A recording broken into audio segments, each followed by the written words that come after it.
আমি শুধু তোমার সাথেই থাকতে চাই। তুমি তুমি চলে যাও, চলে যাও, প্লিজ চলে যাও, চলে যাও। Mood.com with Russell.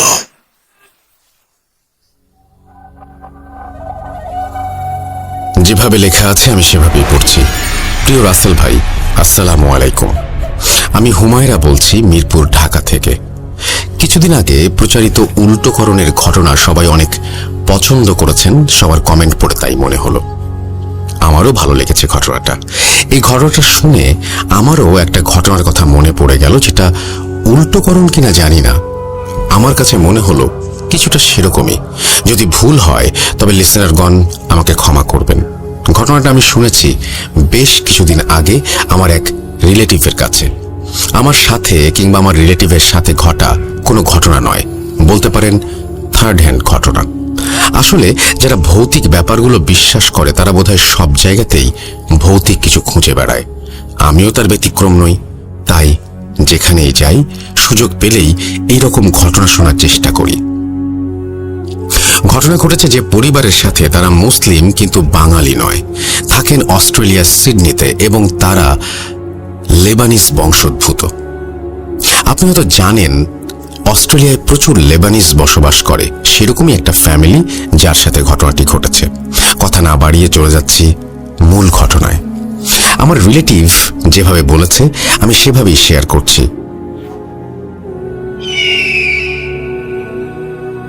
সাদি তার ওয়াইফ এবং ছেলেকে নিয়ে সিডনিতে থাকতেন অনেক বছর ধরে। যখন সাদি সিডনিতে আসেন তখন ওনার বয়স ছিল 25 বছর। উনি একটা ইউনিভার্সিটিতে পড়াতেন, আর সেখানেই পরিচয় হয় জয়তুনের সাথে। জয়তুন এবং আজিজা ছিল কাজিন, তারাও একই ইউনিভার্সিটিতে পড়তেন। সাদির সবসময়ই জয়তুনকে অনেক ভালো লাগতো, আর সেই কথা একদিন সে আজিজাকে বলে। আজিজাকে রিকোয়েস্ট করে যেন জয়তুনকে এই ভালোবাসার কথাটা সে জানিয়ে দেয়। কিছুদিন পার হয়ে গেল, কিন্তু জয়তুনের কাছ থেকে হাঁ বা না সূচক কোনো উত্তর না আসায় সাহস করে উনি নিজেই জয়তুনকে মনের কথা বলে দিলেন। জয়তুন কোনো প্রকার ভনিতা ছাড়াই হ্যাঁ সূচক জবাব দিল। এরপর কিছুদিন পার হয়ে যায়। একদিন কথা প্রসঙ্গে জয়তুনকে সাদি জিজ্ঞেস করলো, তুমি এত সহজে রাজি হয়ে যাবে আমি বুঝতে পারিনি। আজিজা কি তোমাকে আমার বিষয়ে কিছু বলেছিল?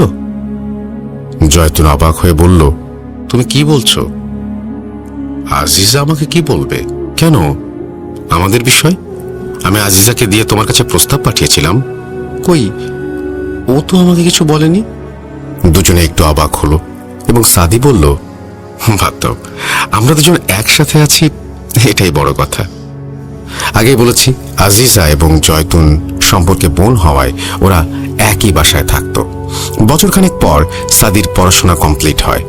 এরপর তাদের রিলেশনের বিষয়টি তাদের ফ্যামিলিতে জানালো এবং বলল, আমরা বিয়ে করতে চাই। দুজনের ফ্যামিলি ওদের সম্পর্ক মেনে নিল এবং বিয়ের ব্যবস্থা করে দিল। এর বছরখানেক পার হতেই তাদের একটা ছেলে হলো। সাদি একটি প্রাইভেট প্রতিষ্ঠানে চাকরি করত এবং শুক্রবারে সিডনির একটা মসজিদে ইমামতি করত। অস্ট্রেলিয়ার সিডনিতে অনেক জায়গায় মসজিদগুলোতে লেবানিজ বা বাঙালি প্রভাব আছে।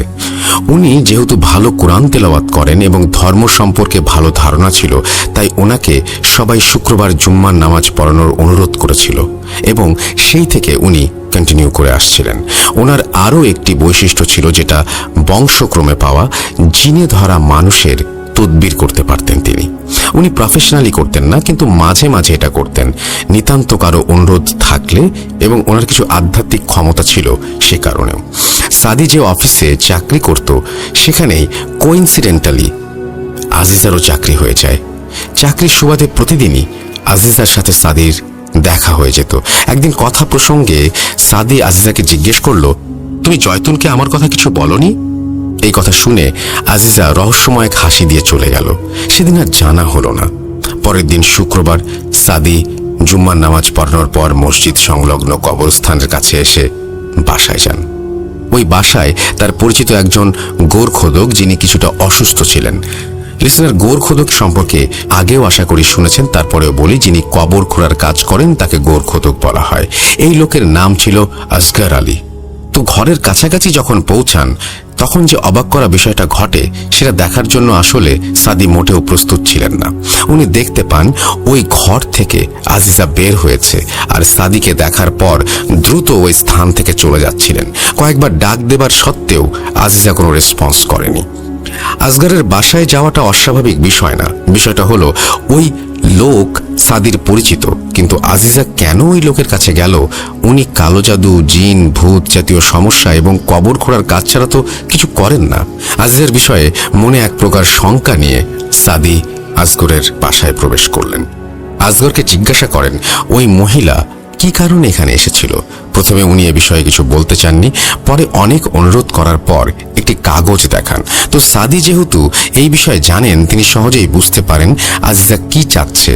ভয়ানক বিষয় হচ্ছে ওখানে ওনার নিজের নাম মেনশন করা ছিল এবং মেসেজটি দিয়ে বোঝানো বা চাওয়া হয়েছে যেন তার এবং জয়তুনের সম্পর্ক ভেঙে যায়। বিষয়টি দেখে উনি খুব কষ্ট পান এবং অবাক হন। এরপর উনি আসগরকে অনুরোধ করেন, আপনাকে আজিজা যে টাকা দিয়েছে তার ডাবল টাকা দেব, আপনি এটা করবেন না। আমি আমার স্ত্রীকে অনেক ভালোবাসি। আসগর বলেন, ভাই আপনি আমাকে অনুরোধ করবেন না প্লিজ, আমি এমনিতে এটা করতাম না।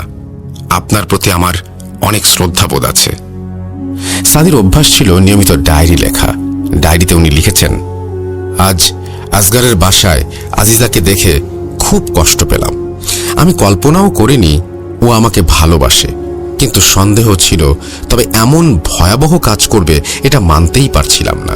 ও আমার এবং জয়তুনের সংসার ভেঙে দেবার জন্য ব্ল্যাক ম্যাজিক করার চেষ্টা করছিল। ওর সাথে কাল কথা বলতে হবে। কিছুক্ষণ পর জয়তুন রুমে প্রবেশ করে দেখল টেবিল ল্যাম্পটি জ্বলছে, কিন্তু সাদি রুমে নেই। এরপর কাছে গিয়ে ল্যাম্পটা বন্ধ করার সময় হঠাৎ চোখে পড়ল খুলে রাখা ডায়েরিটা। এরপর সে লেখাটা কৌতূহল বশত পড়ে ফেলল। সেসব কি দেখছে নিজেকে কন্ট্রোল করতে পারল না জয়তুন। প্রচন্ড রাগ, কষ্ট, ঘৃণা কাজ করছিল তার মনের ভেতর। ওর অভ্যাস ছিল সবকিছু বাবাকে শেয়ার করা, কারণ আসলে ওর বাবা ছাড়া আর কেউ নেই। বাবা শুধু বাবাই নয়, ওর বন্ধু, তাই সে কারণেই শেয়ার করা। স্বাভাবিকভাবে জয়তুনের বাবার মনেও প্রচন্ড ক্ষোভের সৃষ্টি হয়। তিনি মনে মনে ভাবতে থাকেন, তুমি আমার মেয়ের ওপর কালো জাদু করেছ, আমি তোমাকে ছাড়বো না, আমি তোমার ওপর কালো জাদু করব। এরপর যেরকম প্ল্যান করেছিল সেরকম বড় একজন তান্ত্রিকের কাছে যান তারা এবং সবকিছু খুলে বলেন। তান্ত্রিক বলল, আপনি ব্ল্যাক ম্যাজিক করতে চান? আপনি যাকে ব্ল্যাক ম্যাজিক করতে চান তার চুল, নখ এবং কিছু ব্যবহৃত জিনিস নিয়ে এসে আমার সাথে দেখা করবেন। এদিকে জয়তুনের অনেক মন খারাপ দেখে ওকে এবং ছেলেকে নিয়ে বাইরে ঘুরতে যায় সাদি। সাদির ডায়েরির বিষয়ে কিছুই জয়তুন জিজ্ঞাসা করেনি, কিন্তু মনে মনে অনেক কষ্ট পাচ্ছিল। রাস্তায় সাদি নিজেই ড্রাইভ করছিল, অনেক জোরে গাড়ি চালাচ্ছিল। কিছু দূর যাওয়ার পর কিছুটা পাহাড় ঘেরা একটা নির্জন রাস্তায় পৌঁছায় তারা। হঠাৎ রাস্তার মাঝখানে একটা কালো ছায়ার মতো তারা দেখতে পেল। ওনার কাছে অবয়বটা আজিজার মতোই মনে হলো। উনি একটু অন্যমনস্ক হয়ে যান, অজান্তেই হার্ট ব্রেক করেন এবং গাড়ি নিয়ন্ত্রণ হারিয়ে উল্টে যায়। প্রচন্ড ধাক্কায় উনি বেহুশ হয়ে যান। কিছু সময় পর যখন হুঁশ ফিরে আসে, উনি দেখতে পান তার প্রাণপ্রিয় ছেলে এবং জয়তুন পড়ে আছে রাস্তায় রক্তাক্ত অবস্থায়। এই দৃশ্য দেখে উনি আবার বেহুশ হয়ে পড়ে যান। এরপর ওনার যখন হুঁশ আসে তখন তিনি নিজেকে আবিষ্কার করেন হাসপাতালের বেডে। উদ্বিগ্ন হয়ে সবার কাছে জানতে চান, আমার ছেলে, আমার ওয়াইফ কোথায়? ওনার বাবা জানান, ওরা আর বেঁচে নেই। তোমাদের মসজিদের কাছে যে কবরস্থান আছে ওখানে দাফন করা হয়েছে। এরপর হসপিটাল থেকে বেরিয়ে বাসায় না গিয়ে কবরস্থানে যান তিনি এবং স্ত্রীর কবর জিয়ারত করেন। হঠাৎ উনি দেখতে পান ওনার ছেলে ওনার পাশে বসে আছে। আবেগে উনি ছেলেকে জড়িয়ে ধরেন। এমন সময় চোখ পড়ে আসগরের দিকে। আসগর কেমন যেন ভয়ার্ত চোখে তার দিকে তাকিয়েছিল। কাছে ডাকতে আসগর তাকে প্রশ্ন করে, ভাই আপনি কার সাথে কথা বলছেন? উত্তরে সাদি বলেন, কেন, আমার ছেলে। আসগর খুব অবাক হয়ে বলে, আপনার ছেলে তো মারা গেছে, আপনার পাশে তো কেউ নেই। আমি নিজে তার কবর খুঁড়েছি। ভাই আপনার কি হয়েছে? এরপর আসগর সাদিকে প্রশ্ন করেন, আপনি তো এসব বিষয়ে অনেক ধারণা রাখেন, আপনার কি মনে হয় আপনার ছেলে আর ভাবির মৃত্যু কি স্বাভাবিক? আমার কাছে কিন্তু মনে হয় না। আমি আপনাদের পিছনে একটি কালো ছায়া দেখতে পেয়েছিলাম, যেটা ছিল ভাবির। সাদিরও সেই কথাই মনে হচ্ছিল। আসগরের সাথে কথা না বাড়িয়ে উনি বাড়ির দিকে যাচ্ছিলেন আর মনে মনে ভাবছিলেন, তাহলে কি আজিজা অন্য কোনো মাধ্যমে কাজ করিয়েছে, যার ফলেই আমার ছেলে এবং ওয়াইফ মারা গেল? এদিকে জয়তুনের বাবা পাগল প্রায় তার একমাত্র কন্যা এবং নাতনির বিদায়ে। এবার সে দৃঢ় প্রতিজ্ঞাবদ্ধ হলো আজিজার বিষয়ে, কারণ এবার সে নিশ্চিত এ কাজ আজিজা ছাড়া কেউ করেনি। দুদিন পরেই সে তান্ত্রিকের কাছে তার চাওয়া জিনিসগুলো নিয়ে উপস্থিত হয় আর তাকে জানায় তার মেয়ে অ্যাক্সিডেন্টের ঘটনা। তান্ত্রিক বললেন, এবার কোনো জিন নয়, আপনার মেয়ে কারিনকে দিয়েই ওকে শাস্তি দেওয়াতে পারেন। যদি আপনি আজিজার এই সমস্ত জিনিসগুলো আপনার মেয়ের লাশের মুখের ভেতর দিয়ে সেলাই করে দিতে পারেন, এবং আরো কিছু রিচুয়াল আছে যেগুলো করলে পরে কারিন বসে আসবে। উনি কথা মতো সব কাজ করলেন। সত্যি কথা বলতে, একজন ইনোসেন্ট মানুষ তার আপনজন হারালে কতটা অ্যাগ্রেসিভ হতে পারে তার জলজান্ত প্রমাণ হলো জয়তুনের বাবা। তাই ভয়ঙ্কর কাজ তার মতো মানুষের পক্ষে অনেক কঠিন ছিল, কিন্তু মেয়ের মৃত্যুর প্রতিশোধের কাছে বিষয়টি নিতান্তই নগণ্য ছিল। তান্ত্রিক জয়তুনের বাবাকে বললেন, আপনার সব কাজ শেষ, এখন বাড়ি যেতে পারেন, এখন শুধু অপেক্ষার পালা। কারিনদের সম্পর্কে হয়তো কম বেশি সবাই জানেন। কারিনরা সবসময় অপেক্ষায় থাকে কখন মানুষ তাকে ডাকে এবং নিজের ঈমান নষ্ট করে। কারিনদের কাজই হচ্ছে মানুষকে ধোঁকা দেওয়া। যুগে যুগে কারিনরা ধোঁকা দিয়েছে এবং ভবিষ্যতে পৃথিবী ধ্বংস হওয়া পর্যন্ত তারা মানুষকে ধোঁকা দিয়ে যাবে। এরপর কিছুদিন পার হয়, সাদি কিছুটা স্বাভাবিক হন এবং অফিসে নিয়মিত যাতায়াত শুরু করেন। আজিজার সাথেও দেখা হয়। তিনি ওকে প্রায়ই বলতেন, কাজটা তুমি কেন করলে? আজিজা অবাক হলো আর বলল, কোন কাজ? তুমি কেন জয়তুন এবং আমার ছেলের এত বড় ক্ষতি করলে? বিনিময়ে তুমি কি পেলে? আমাকে কি পাবে বলে মনে হয়? কখনোই না। আজিজা বলল, এগুলো আপনি কি বলছেন? আমি তো কিছুই করিনি। করতে গিয়েছিলাম, কিন্তু আপনাকে দেখে অনেক বেশি লজ্জিত হয়েছিলাম, তাই আর কিছুই করিনি, এবং আসগর ভাইও আমাকে কিছু জানায়নি। আজিজা মন খারাপ করে অফিস থেকে বাসায় ফিরছিল নিজেই ড্রাইভ করে। ফেরা পথে একটি টানেল পার হতে হয় তার সব সময়। আজ টানেলের ভেতর প্রবেশ করতেই হঠাৎ গাড়িটা বন্ধ হয়ে যায়। বিষয়টা খুব অবাক করা ছিল, কারণ গাড়ির সবকিছুই ঠিকঠাক ছিল এবং ট্যাঙ্ক ফুল ছিল। গাড়ি তো বন্ধ হয়ে যাওয়ার কথা না।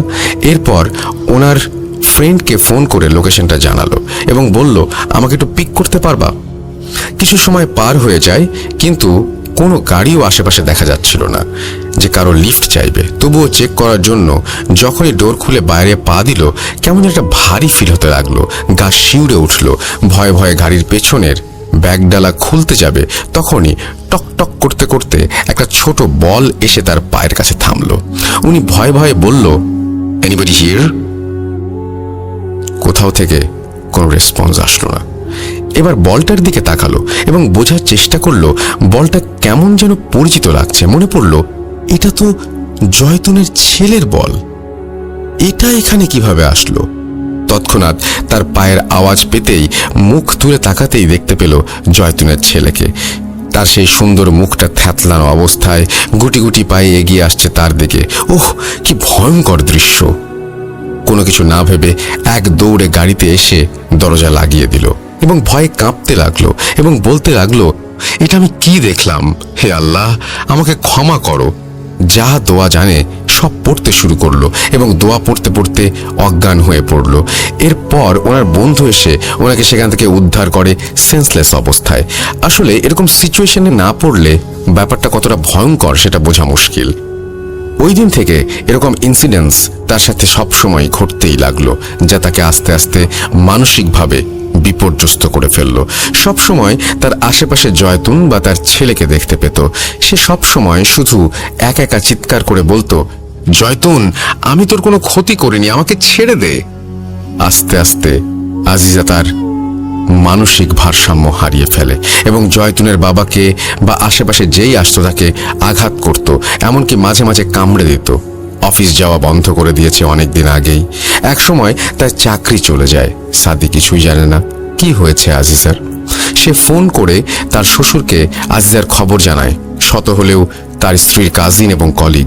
জয়তুনের বাবা জানায় তার করুণ অবস্থার কথা। শুনে সাদি আজিজাকে দেখতে যায়। এ কি হয়েছে? এ কোন আজিজা? এত ভয়ানক লাগছে কেন? তাকে দেখে যে কেউ আঁতকে উঠবে। সাদির যেহেতু এই সব বিষয়ে পূর্ব ধারণা আছে, তাই সে সহজেই বুঝে যায় কি সমস্যা। এটা যে কোনো শারীরিক অসুস্থতা নয় সেটা তার কাছে স্পষ্ট। তার উপর কালো জাদু করা হয়েছে। ওই দিন সে বাসায় ফিরে আসে, আর পরের দিন সে আসগরকে নিয়ে ওর কাছে যায়। সাদি দোয়া পড়ে জিন হাজির করে। জিন জানায় কি হয়েছে বিষয়টা। তার উপর কারিন চালান করা হয়েছে। কারিন কে চালান করেছে এটা জিন স্পষ্টভাবে না বলেই চলে যায়। তবে যাওয়ার সময় বলে যায় যে করেছে সে তোমাদের এই ঘরেই আছে। সবকিছুই দেখছিলেন জয়তুনের বাবা। তার মনে খুব অপরাধ বোধ হতে থাকে, কিন্তু কিছুই বলেন না। এদিকে সাদি কনফিউজড হয়ে যায় এবং আসগরকে প্রশ্ন করে, তুমি করেছো এই কাজ? কে তোমাকে দিয়ে করিয়েছে? আসগর পুরো অবাক হয়ে যায় এবং বলে, এগুলো আপনি আমাকে কি বলছেন? আমি যদি করতাম তাহলে কি আপনার সাথে আসতাম? দুজনের বাক বিতণ্ডা দেখে জয়তুনের বাবা বলেন, তোমরা থামো, আমি বলছি। ওর ওপর কালো জাদু আমি করেছি। তুমি ডায়েরিতে কি লিখেছিলে মনে আছে? ওই লেখাটা জয়তুন পড়েছিল এবং আমাকে জানিয়েছিল। এরপর জয়তুন মারা যায়। আমার পুরোপুরি ধারণা ছিল আজিজা ওর ওপর কালো জাদু করেছে, তাই ওভাবে মারা গিয়েছে। সাদি বলল, আপনার ধারণা পুরোপুরি ভুল ছিল। জয়তুনের ওপর কালো জাদু আজিজা করেনি। এরপর জয়তুনের বাবা নিজের ভুল বুঝতে পারে আর সেই তান্ত্রিকের কাছে যায় জাদু সরিয়ে নেওয়ার জন্য। কিন্তু তান্ত্রিক জানায় এখন আর কোনো উপায় নেই। কারিন তাকে পুরোপুরি ক্যাপচার করে ফেলেছে, আর সরানো সম্ভব না। এরপর আজিজার পাগলামির মাত্রা বেড়ে যেতে থাকে এবং তাকে সিডনিতে একটি মানসিক হাসপাতালে ভর্তি করিয়ে দেওয়া হয়। জানা যায় ওখান থেকে কোনো এক রাতে সবার চোখকে ফাঁকি দিয়ে আজিজা কোথাও চলে গেছে। ঘটনার এন্ডিংটা সবসময় আনন্দের হয় না। এটারও তাই। কালো জাদু যে সবসময় মানুষের জীবন তছনছ করে দেয়, এখানেও তার ব্যতিক্রম নয়। সব রহস্যের উত্তর পাওয়া গেলেও একটা রহস্যের জট অজানাই রয়ে গেল। সেটা হলো, কেনই বা সাদি ওই দিন রাস্তায় আজিজাকে দেখতে পেয়েছিল? জয়তুনের অ্যাক্সিডেন্টটা কি স্বাভাবিক ছিল, নাকি তার ওপর কালো জাদু করা হয়েছিল? যদি করা হয়েই থাকে তাহলে কে করেছে? এই প্রশ্নটা লিসেনারদের কাছে ছুড়ে দিলাম। জানি না কেমন লেগেছে আমার ঘটনাটা আপনার এবং লিসেনারদের কাছে। যদি সামান্য ভালো লেগে থাকে প্রচার করবেন আশা করি। আমাকে গোলাম রাব্বি প্রায় সবসময়ই লিখতে বলেন, কিন্তু আমার কাছে মনে হয় আমি গুছিয়ে লিখতে পারি না। ভূত.com-এর রোমান, সাবিত, তুষার ভাই আরও যারা আছেন তারা সবাই অনেক সুন্দর করে গুছিয়ে লেখেন। তাদের লেখা দেখলে বা শুনলে সাহস পাই না। এবারে লেখাটা অ্যাডমিন সেজুতি আপুর জন্য লিখলাম। এই বলে তিনি তার নাম দিয়েছেন হুমায়রা বিনতে কবির, এবং থ্যাংক ইউ ভেরি মাচ আপনার এই ঘটনাটি পাঠানোর জন্য। এবং আমি বিশ্বাস করি যে আপনাদের কাছেও এরকম ঘটনা অসংখ্য রয়েছে। সেই ঘটনাগুলো আমাদের কাছে পাঠিয়ে দিন। আমরা অপেক্ষায় আছি আপনাদের ঘটনার। আমাদের ইমেল অ্যাড্রেস তো আপনাদের জানাই আছে, তারপরে আরও একবার মনে করে দিই। আমাদের ইমেল অ্যাড্রেস হচ্ছে russell.booth.com@gmail.com। আপনার নাম, ঠিকানা এবং ফোন নম্বর সহ দ্রুত পাঠান আপনার ঘটনা। আমরা অপেক্ষায় থাকলাম। আমরা আশা করছি যে আমাদের ফেসবুক পেজটা আপনারা ভিজিট করবেন। এবং এই যে ঘটনাটা, এই ঘটনাতে আমারও কিছু প্রশ্ন রয়েছে। সব ঘটনা শোনার পরেই কিছু কিছু প্রশ্ন থেকেই যায়, এবং এই ঘটনাটার আমার ধারণা যে এখনো শেষ হয়নি। এই ঘটনাটার বাকি অংশ আছে, আমি বলবো যদি আপনারা জোগাড় করতে পারেন বা সেটা জানতে পারেন তাহলে ঘটনাটা কমপ্লিট হবে। কারণ এখানে আসলেই কে জাদু করেছে, তার উদ্দেশ্য কি, কেন এইভাবে জাদু করা হলো, এইটা ছাড়া এই ঘটনাটা আসলে বোঝাটা একটু শক্ত। তো আমার কাছে মনে হয় যে এটা যদি আপনারা জানেন তাহলে নেক্সট যে এপিসোড, সেই এপিসোডে আপনারা এটা শেয়ার করতে পারেন। কারণ এখানে সবচেয়ে বড় প্রশ্ন যে সবকিছুই কিন্তু কোনো কিছুর কোনো সমাধান হয়নি। কেউ একজন আক্রান্ত হয়েছে, সে মারা গেছে, আর একজন অ্যাসাইলামে চলে গেছে মেন্টাল পেশেন্ট হিসেবে। তো সবকিছুই একটু এলোমেলো, কিন্তু এই ঘটনাগুলো কে ঘটলো, কেন ঘটলো, এই জিনিসগুলো নিশ্চয়ই এই ঘটনার মধ্যে জানালে এটা চলমান ঘটনা, সেই ব্যাপারটা একটু আমাদের একটু কাইন্ডলি ক্লিয়ার করবেন। আমি চলে যাব আমাদের পরবর্তী ঘটনায়।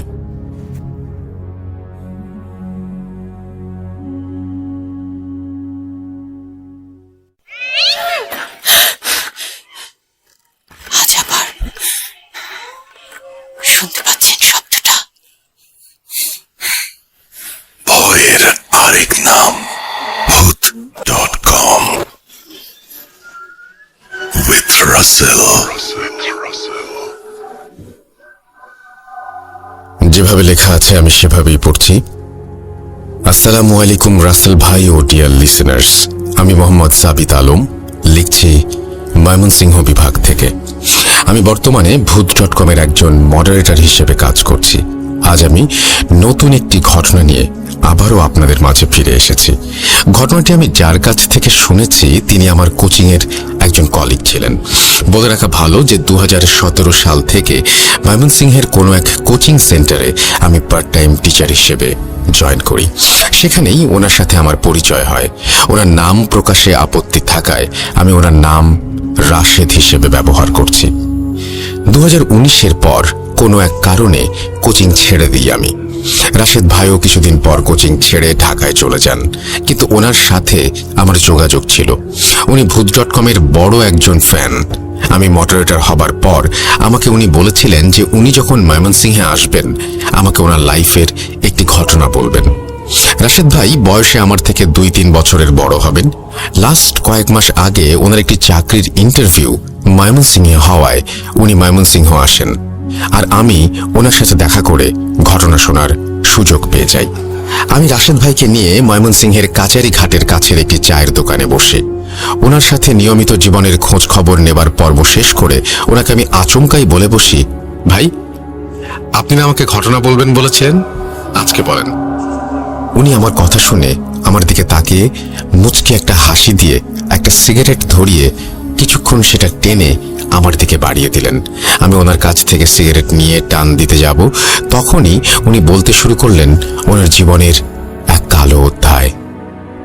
রাশেদ ভাইয়ের ঘটনা উনি আমাকে যেভাবে বলেছেন আমি সেভাবে লেখার চেষ্টা করছি। অনিচ্ছাকৃত ভুল ত্রুটির জন্য ক্ষমা চেয়ে নিচ্ছি। বলছেন রাশেদ ভাই। না না না, আমি এই কাজ করব না। আমি যার তার কাজ করি না। আমি সেই জায়গাতেই যাই যেই জায়গায় আমাকে প্রয়োজন। তোর পরিবার বা তোর বোনের সুস্থতার উসিলা হবার নির্দেশ যদি আমি পাই তবেই আমি যাব কাজ করতে। আমার কাছে কেউ আসে না, আমি নিজে সেখানে যাই যেখানে উসিলা হিসেবে আমাকে প্রয়োজন হয়। বলছিলেন হুজুর। হুজুরের মুখ থেকে এসব কথা শুনে আমি আর আমার বন্ধু মাহিন হতাশ হয়ে সেখান থেকে চলে আসছিলাম। মাহিন আমার কাঁধে হাত দিয়ে বলল, বন্ধু সব ঠিক হয়ে যাবে, অন্য কোনো হুজুরের কাছে যাই চল। আমার তখন কোনো হিতাহিত জ্ঞান ছিল না। যে যাই সাজেস্ট করছিল তাই করছিলাম, কোনো সুযোগ ছাড়তে চাচ্ছিলাম না। কে জানে পেয়েও তো যেতে পারি কোনো সমাধান। মাহিনের সাথে মসজিদের পর মসজিদ ঘুরছি, হুজুরদের সমস্যা বলছি, কিন্তু সমস্যা শুনে সবাই ইয়া আল্লাহ বলে মাফ চাইতেন আমাদের কাছে, আর বলতেন সমস্যার কারণই আপনারা জানেন না, মাফ করবেন, এই কাজে আমি নেই। আমি আশার কোনো আলো দেখতে পাচ্ছিলাম না, কোনো ধরনের সমাধান মাথায় আসছে না, কি করব তাও জানি না আমি। মাহিনকে নিয়ে রিক্সা ডেকে বাসায় চলে আসি আমি। মাহিন আমাদের প্রতিবেশী ও আমার স্কুলের বন্ধু। আমাদের বাসায় যাতায়াত ছিল ওর প্রচুর পরিমাণে, তাই আমাদের সমস্যা ওর সবই জানা ছিল, আর তাই সে আমার সাথে থাকতো কোনো একটা সমাধান খুঁজে বের করবার জন্য। আমি আর মাহিন আমাদের বাসার গেটের সামনে আসতেই দেখি এক হুজুর আমাদের বাসার গেটের সামনে দাঁড়িয়ে আছেন। আমি তাকে পেছন থেকে দেখছিলাম, তাই চিনতে পারছিলাম না যে আসলে কে। আমার মন তখন মোটেও ভালো ছিল না। আমার পরিবারের সাথে যা যা হচ্ছে সেগুলোর জন্য মনে অনেক রাগও ছিল, তাই ভাবছিলাম যে কোনো শয়তান হুজুর হয়তো এসে দেখছে আমার পরিবারের অবস্থা আর মনে মনে হাসছে। আমি দৌড়ে গিয়ে পেছন থেকে হুজুরের ঘাড়ে হাত দিয়ে ধরতেই উনি আমার দিকে ফিরে তাকান। ওনাকে দেখে আমি ভূত দেখার মতো অবাক হয়ে যাই। আরে এ তো সেই হুজুর যে বলেছিল যে সবার সাথে কাজ করে না, আমাদের হেল্প সে করবে না বলেছিল। তাহলে এখানে কি করছে? বাসার ঠিকানাই বা কিভাবে জানলো? আমি হুজুরের দিকে তাকিয়ে প্রশ্ন করলাম, আপনি এখানে কি চাই? সাহায্য করবেন না বলেই তো দিয়েছেন, ঠিকানা কোথায় পেলেন? উনি আমাকে বললেন, আমি কিভাবে ঠিকানা পেয়েছি সেটা জেনে তুই কি করবি বলতো? এই বাসায় যে মেয়ে থাকে সেই কি তোর বোন? সমস্যাটা কি তারই? আমি হ্যাঁ বোধক উত্তর দিয়ে মাথা নাড়লাম। উনি তৎক্ষণাৎ আমাকে বললেন, তোর নাম তো রাশেদ, তাই না? আচ্ছা শোন, আমি আগামী 5 দিন পর তোদের বাসায় আসব। এখনো সময় হয়নি তোর বোনের চিকিৎসা করার। সময় হোক, আমি আসব। আল্লাহ ভরসা বাবা। এই বলে উনি মাহিনের দিকে তাকান আর এরপর চলে যান সেখান থেকে। আমি ওনাকে পেছন থেকে ডাকতে থাকি, আরে হুজুর, হুজুর কোথায় যান? 5 দিন পর কেন আসবেন? আরে ভণ্ড নাকি, টাকা খাবার ধান্দা। আমার কথা শেষ হতে হতে হুজুর আস্তে আস্তে দূরে চলে যেতে লাগলেন। আমি হতভম্ব হয়ে যাই ঘটনার আকস্মিকতায়, আর মাহিনের দিকে তাকিয়ে দেখি তাকেও আমার মতো চিন্তিত দেখাচ্ছে। এরপর আমি আর মাহিন যে যার বাসায় চলে যাই। রাতের বেলা বাসায় ঢুকতেই আম্মু আব্বুর রুমে গিয়ে ওনাদের বলি যে এখনো কোনো সমাধান পাইনি। সেই হুজুরের কথা আম্মু আব্বুকে বলিনি, কারণ আমার মনে হয়েছে লোকটা পাগল। হয়তো আমাদের পিছু নিয়েছিল, তাই ঠিকানা জেনে গেছে, আর এখন হয়তো টাকা খাবার ধান্দা করছে আমাদের অসহায়ত্বের সুযোগ নিয়ে। আম্মু আব্বুর সাথে কথা বলে আমি আমার ভাগ্নে অর্থাৎ আমার বোনের ছেলেকে কোলে নিয়ে আমার রুমে চলে এলাম। আমার ভাগ্নের বয়স প্রায় 2.5 বছর, কিন্তু সে প্রায়ই তার মায়ের আদর থেকে বঞ্চিত। ভাগ্নেকে কোলে নিয়ে আমি আমার রুমে পায়চারি করছিলাম আর ভাবছিলাম যে কি হবে আমাদের আর আমার বোনের পরিবারের, আর আমার ভাগ্নটারই বা কি হবে। ভাবতে ভাবতে দেখি আমার ভাগ্নে ঘুমিয়ে গেছে আমার কোলে। ভাগ্নেকে আমি রুমে দিয়ে এসে আমার বোনের রুমের দরজার সামনে দাঁড়াই। দরজাটা লক করা, কিন্তু কেন? বোনের রুমের দরজার ভেতর থেকে খুব ভারী গলার আবছা আওয়াজ পাচ্ছিলাম। তোর ক্ষমতা আছে আমাকে ধরে রাখার? সময় চলে আসছে, আর কিছুদিন বাকি। এরপর আবার শুনতে পেলাম হালকা গলার আওয়াজ, ইনশাআল্লাহ তোর সব ধোঁকা থেকে মুক্তি দেবেন আল্লাহ। এরপরেই আপুর রুমের থেকে চিৎকারের আওয়াজ শুনি আমি। মনে হচ্ছে কেউ যেন কাউকে এতই মারছে বা টর্চার করছে যে ব্যথায় সে এভাবে কাতরাচ্ছে আর চিৎকার করছে। আমি আপুর রুমের দরজা খুলে আপুর রুমের লাইট জ্বালাতে গিয়ে দেখি আপু বিছানায় ঘুমাচ্ছেন। যদিও এই সমস্যা নতুন নয়, তারপরও আবারও অবাক হয়ে আমি ভাবতে থাকি, শব্দগুলো তাহলে কে করলো এতক্ষণ? আপু তো ঘুমাচ্ছে। ভাবতে ভাবতে আমি আপুর পাশে গিয়ে বসি। ওনার মাথায় হাত বুলিয়ে দিচ্ছিলাম আর ওনার পাশেই বিছানায় হেলান দিয়ে ঘুমিয়ে গিয়েছিলাম প্রায়। তখনই হঠাৎ আমার দম আটকে গেল আর কেউ আমার বাম কানের কাছে ফিসফিস করে বলতে লাগলো, 5 দিন, 5 দিন ওকে আসতে বারণ কর, না হলে তোর বোনের মতো অবস্থা করব। এরপরেই আমার ডান কানে শুনতে পেলাম, ভয় পেও না। এরপর আমার দম ফিরে আসছিল আর যে আমার ডান কানে কথা বলছিল মনে হচ্ছিল তার শ্বাসকেও রোধ করে রেখেছে। সে খুব স্ট্রাগল করতে করতে বলছিল, আল্লাহ, আল্লাহর উপর ভরসা রাখো, কিচ্ছু হবে না। এরপর আমি আমার গলায় একটি হাতের তীব্র চাপ অনুভব করতে পারি আর চোখ খুলে দেখি আপু ঘুমিয়ে, কিন্তু ওনার হাত আমার গলায়। উনি ঘুমন্ত অবস্থাতেই আমার গলা টিপে ধরেছেন। ঠোঁট দিয়ে আওয়াজ বের হচ্ছিল, মরণ আসলে মানুষ কি করে দেখবি, এইভাবে চিৎকার দেয় যখন তার শরীরের রূহ শরীর ছেড়ে দেয়। এই বলে আপু রুমে থাকা অবস্থায় এমন চিৎকার দিলেন যে আমার কানের পর্দা ফেটে যাচ্ছিল। এরপর আমি বিছানা থেকে লাফিয়ে উঠে দেখি আমার আপু এখনো ঘুমে আর চারপাশে সব কিছু স্বাভাবিক। আমি আপুর মাথায় হাত বুলিয়ে দেই আর রুম থেকে বেরিয়ে আসছিলাম এমন সময় আপু পেছন থেকে বলল, কি কেমন দেখলি? মজা না? বল, মজা না? আমি এই কথা শুনে পেছন ফিরে তাকাতেই দেখলাম আপু বিছানায় বসে, আর উনি যখন কথা বলছিলেন ওনার মুখ থেকে কিছু ধোঁয়ার মতো বের হচ্ছিল, যার গন্ধ এত বেশি বাজে ছিল যে আমি জায়গায় দাঁড়িয়ে বমি করে ফেলি, মেঝেতে বসে পড়ি। এরপর আপু আস্তে আস্তে আমার দিকে এগিয়ে আসলেন আর আমার সামনে দাঁড়িয়ে বললেন, ঠিক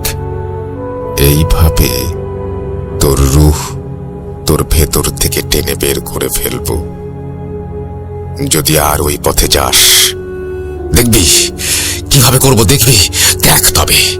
এই বলে আপু আমার গলার দিকে হাত বাড়াচ্ছিলেন, আর তখনই আপু মাঝ পথে পড়ে যান, আর আমাকে সেই হালকা গলার আওয়াজে খুব কষ্ট করে বলে, চলে যাও, এখান থেকে চলে যাও, ও আমাকে বন্দি করছে, তোমাকেও করবে, আমি ওকে বেশিক্ষণ আটকে রাখতে পারবো না, তাড়াতাড়ি চলে যাও। আমি আমার শরীরের সমস্ত শক্তি দিয়ে মেঝে থেকে উঠে রুমের বাইরে বেরিয়ে যাব বলে ঠিক করি, কিন্তু নিজের বোনকে এমন অবস্থায় দেখে আমি রাগে, দুঃখে আর কষ্টে আপুর সামনে গিয়ে ওনাকে দাঁড় করাই, আর ওনার দুই কাঁধে হাত দিয়ে ঝাঁকি দিয়ে বলি, কি চাস তুই শয়তান? আল্লাহকে ভয় কর, ওনার ক্রোধকে ভয় কর, জাহান্নামী, তুই কি চাস? এই কথা শুনে আপু একেবারে নিস্তেজ হয়ে দাঁড়িয়ে রইল। আমি ওনাকে এভাবে নিশ্চুপ দাঁড়িয়ে থাকতে দেখে ভয় পেয়ে একটু পিছিয়ে যেতে নিলে আপু আমার হাত ধরে আমাকে জড়িয়ে ধরেন আর বলেন, আগে শরীর চাই, পরে রুহ, আগে তোর বোনেরটা, পরে তোরটা, এরপর তোর মা বাবার। আমাকে জাগিয়ে অনেক ভুল করেছে ও, আমাকে কেন ডাকলো? আমি এবার সব শেষ। আপু কথাটা শেষও করতে পারেনি, তার আগেই উনি আমাকে ছেড়ে দেন আর আমার থেকে দূরে সরে গিয়ে হালকা আওয়াজে বলেন, চলে যেতে বললাম না তোকে, চলে যা, ও তোকে বন্দি করার আগে চলে যা। এরপর আমার আর কিছুই মনে নেই। এরপর আমার ঘুম ভাঙল পরদিন সন্ধ্যায়। ঘুম থেকে উঠে দেখি আমি নিজের বিছানায় শুয়ে আছি, আর আমার আম্মু আমার পাশে বসা। আমি আম্মুকে গতকাল রাতের কথা বললে আম্মু কান্না করতে শুরু করে দেন আর বলতে থাকেন, রাশেদ, তুই গতকাল রাতে তোর ঘরেই ছিলি, তুই এতক্ষণ আমাকে যা বললি, সকালে তোর বোন আমাকে সেইগুলোই বলল, কিন্তু তার ভাষ্য মতে রাতের বেলা সে তোর ঘরে এসেছিল, তুই ওর ঘরে যাসনি, আর তুই নাকি ওর সাথে ওই সব কথা বলেছিস যা তুই শুধুমাত্র আমাকে তোর বোনের নামে বললি, আর তুই দুই রকম আওয়াজে নাকি কথা বলছিলি। সকালে উঠে আমি দুজনকেই দুজনের রুমের দরজার সামনে অজ্ঞান অবস্থায় পেয়েছিলাম। বল বাবা, আমি কাকে বিশ্বাস করব?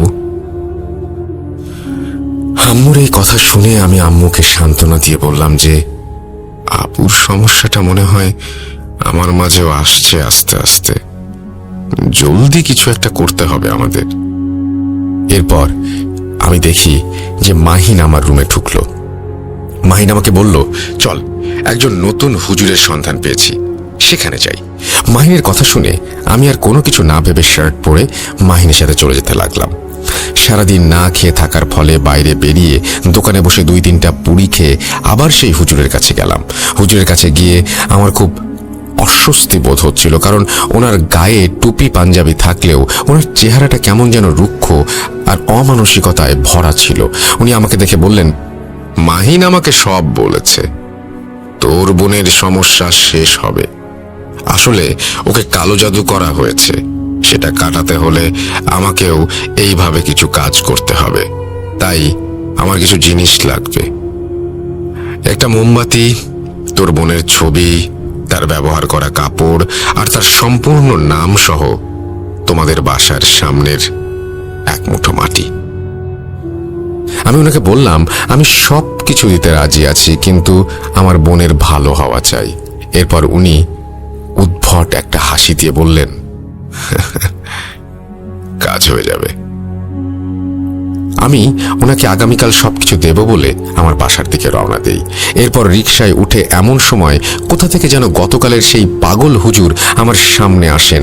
তারপর আমাকে একটা সজোরে চড় দিয়ে বলতে লাগলেন, সর্বনাশ করতে কি উঠে পড়ে লেগেছিলি তুই? তোকে বললাম না 5 দিন পর আসবো, তুই কেন এখানে এলি? আমি চড় খেয়ে কিছুটা স্তব্ধ হয়ে যাই, আর ওনার প্রশ্ন শুনে নিজেকে সামলে ওনাকে জিজ্ঞেস করি যে, আপনি এখানে আমাকে মারলেন যে?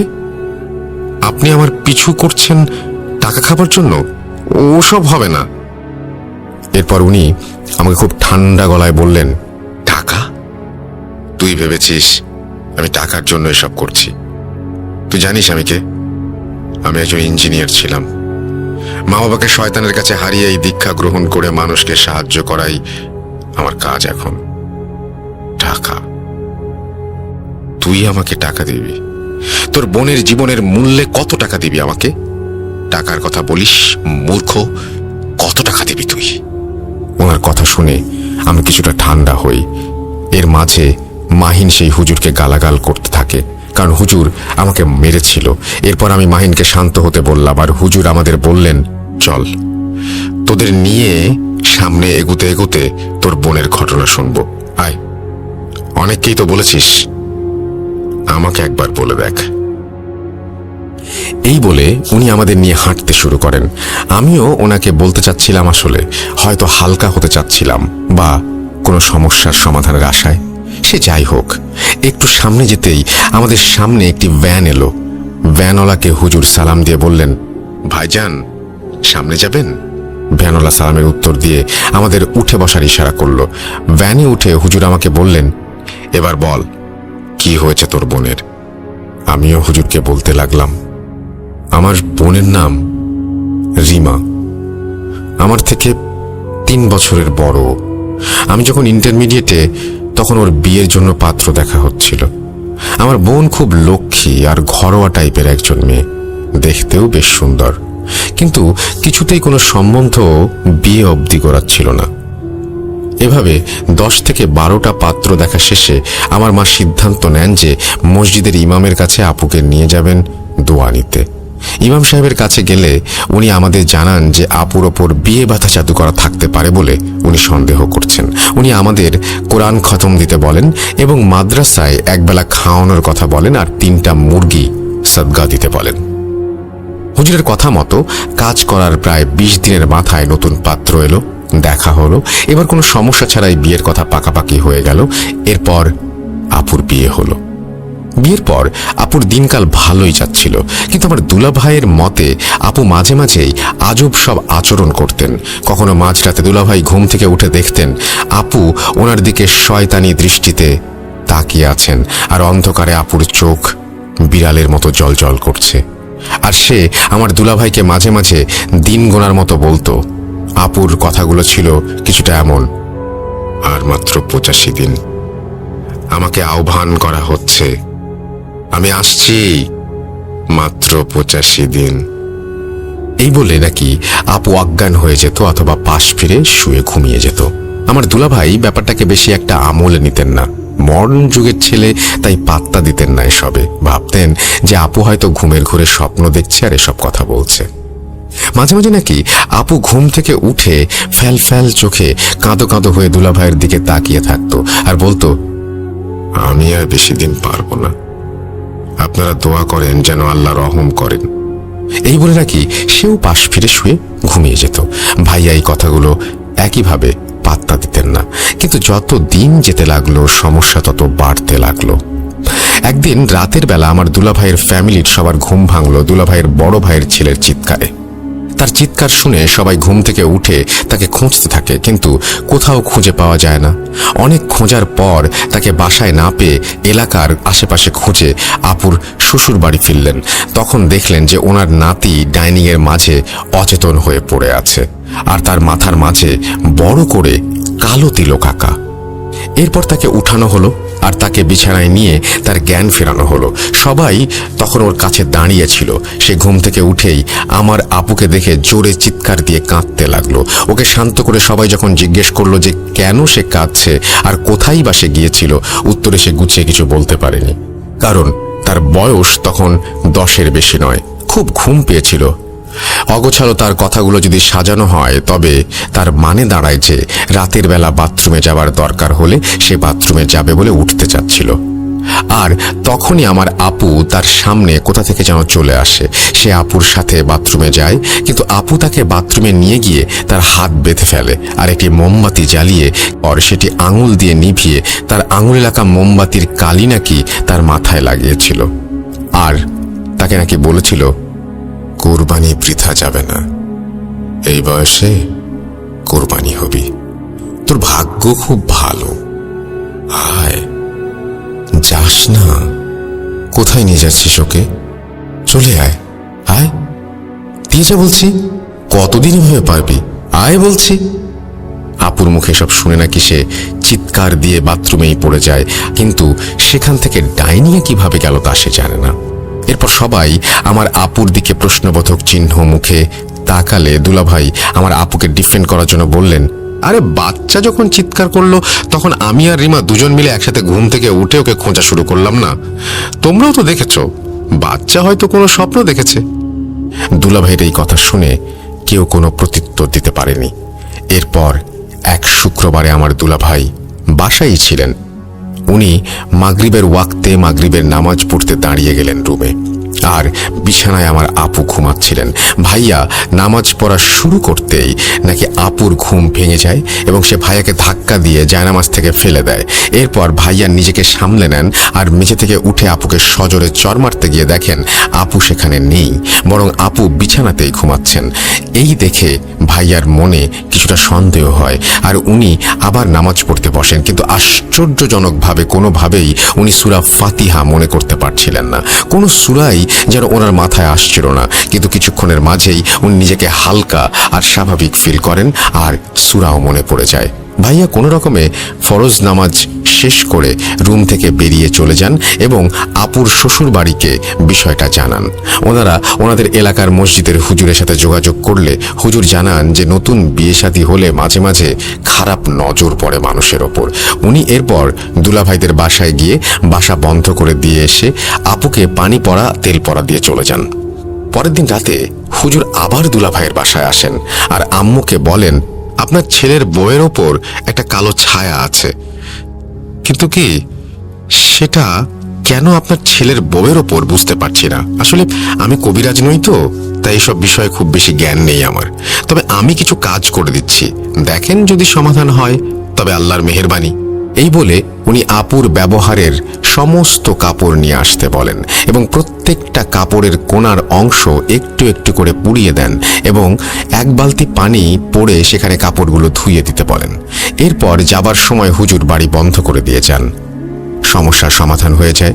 আপুর আর কোনো সমস্যা হচ্ছিল না, ভালোভাবেই দিন কাটছিল আপুর। অনেক দিন কেটে যায় মাঝখানে। আমরা এর মাঝে খবর পাই যে আমি মামা হতে যাচ্ছি, অর্থাৎ আমার আপু প্রেগন্যান্ট। এই খুশির খবর শুনে একদিন আমি ভাবলাম আপুর শ্বশুর বাড়ি ঘুরতে যাব। এই ভেবে আমি ব্যাগ গোছানো শুরু করে দিলাম। সেই সময় মাহিন আমাদের বাসায় আসে আর আমি ঘুরতে যাব শুনে সেও আমার সাথে যেতে চায়।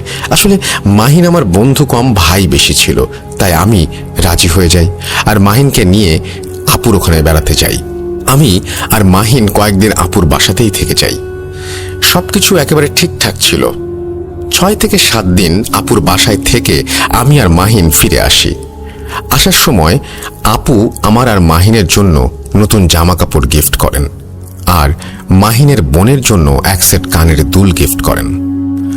আমি ফিরে আসার কিছুদিন পর থেকে আপু অসুস্থ হতে লাগলেন। উনি নাকি প্রায় পেটে ব্যথা অনুভব করেন, কিন্তু মুখ দিয়ে 2-3 বার উহ বের করার সাথে সাথে নাকি ব্যথাটা গায়েব হয়ে যেত। যদিও প্রেগনেন্সিতে বিষয়টা খুব আনইউজুয়াল না, আপু বলতেন এই ব্যথা অন্যরকম ব্যথা। উনি ব্যথায় কাতরাতেন আর বলতেন কেউ আমার শরীরে সুই ফুটাচ্ছে। এতটুকু বলার পরেই ওনার ব্যথা হঠাৎই নাই হয়ে যেত। আস্তে আস্তে আপুর ডেলিভারির ডেট চলে আসে আর আপু আমাদের বাসায় চলে আসেন। আসলে আমার আপু আমার আম্মুর কাছে থাকতে চেয়েছিলেন ওনার ডেলিভারির সময়। আপু বাসায় আসার পরের দিন সন্ধ্যায় আমি আর আপু মিলে আপুর রুমে বসে গল্প করছিলাম। তখন মাহিন আমাদের বাসায় আসে এবং সে আমার সাথে যোগ দেয়। এরপর আমার আর মাহিনের সামনেই আপু আমার গলা টিপে ধরেন। হঠাৎ বলতে থাকেন, অনেক দিন অপেক্ষা করতে হলো, তোর কোনো দোষ নেই। আসলে খুব রেগে আছি তো, তাই তোকে মেরে সেই রাগ আমি ঠান্ডা করব। এই এই তুই আবার এসেছিস, চলে যা বলছি, চলে যা। এই বলে আপু আমার গলা টিপে ধরে। আমার চারপাশ যেন অন্ধকার হয়ে যাচ্ছিল। এরপর আমি আমার কাঁধে মাহিনের ধাক্কা অনুভব করতেই আমার চোখের আলো ফিরে আসে আর আমি নিঃশ্বাস ফিরে পাই। আমি মাহিন আর আপুর দিকে তাকিয়ে দেখি সবকিছুই স্বাভাবিক, কিন্তু আমি আমার গলায় তখনও ব্যথা অনুভব করছিলাম। মাহিন আমাকে বলে, কিরে রাশেদ, কথার মাঝে কি ভাবছিলি? আজ যাই রে, পড়া আছে, দেরি হলে আম্মু অনেক বকবে। এরপর আমাকে আর আপুকে বিদায় দিয়ে মাহিন বাসায় চলে যায়। আমি এরপর বাথরুমে গিয়ে আয়নায় দেখি আমার গলায় আঙুলের ছাপ স্পষ্ট। আমি কিছুতেই মিলাতে পারছিলাম না যে কি থেকে কি হয়ে গেল আমার সাথে।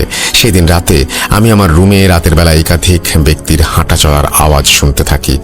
ঘুমের মাঝে কেউ আমার কানের কাছে এসে ভারী গলায় বলতে থাকে, কতদিন ওকে সাহায্য করবি, কতদিন ওর সাহায্য নিয়ে বাঁচবি, আর বেশি দিন নাই, শেষ হবে, সব শেষ হবে। পরক্ষণেই আমার হালকা একটা আওয়াজ শুনতে পাই, ভয় পেও না, আমি আছি, কতদিন পারবো জানি না, কিন্তু আমি আছি, আল্লাহ ভরসা। ভোর হচ্ছে, ওঠো, নামাজ পড়ো, দোয়া করো। হালকা সেই কণ্ঠটা আমি শুনতে পাই। সেই কণ্ঠে যেন খুব কষ্ট নিয়ে এই কথাগুলো বলতে থাকে।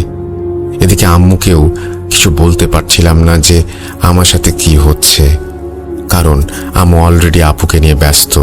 আর যতই ডেলিভারির ডেট আসছিল, আম্মু যেন ততই খুশি আর নার্ভাস, দুটোই হচ্ছিলেন একসাথে। এর মাঝে দেখতে দেখতে আপুর ডেলিভারির ডেট চলে আসে, আর ফুটফুটে এক পুত্র সন্তানের জন্ম দেন আমার আপু। আমরা সবাই খুবই খুশি, আর দুই পরিবারের মাঝে আনন্দের কোনো সীমা ছিল না। আমার ভাগ্নেকে নিয়ে আপু যখন বাসায় ফিরলেন, তখন আমি খেয়াল করতে পারলাম যে আমার ভাগ্নে আমার আপুর কাছে গেলেই কান্নাকাটি করে, আর অন্য সবার কোলে চুপ থাকতো। আপুর কোলে বসে সে খেতেও চাইতো না, কাঁদতে থাকতো।